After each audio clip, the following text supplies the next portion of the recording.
How to buy Monkey, the wise monkey on MEXC. So before we start, this is not financial advice. I am not professional or economic expert. So before investing in any project that you find on my channel, please do your own research.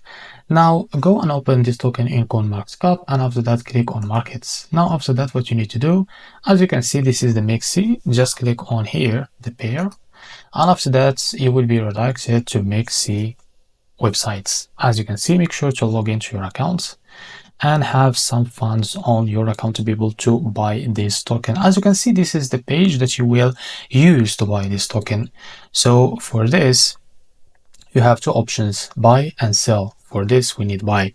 In buy, you have two options, the limit option, the market option. If you want to buy with limit option, you are fine. Just type how much you want to buy, as you can see. And here you will see how much you will receive of that token, and the results, you will see how much you will pay.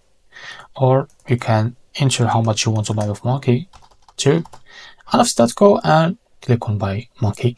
The market option, you can now here drag this to set how much you want to buy with USDT, the percentage of your USDT balance on your account. Now after that, click on buy and you will buy this token. So this is how to buy the Monkey token on MEXC. If you find this very helpful, please like and subscribe. See you in the next video.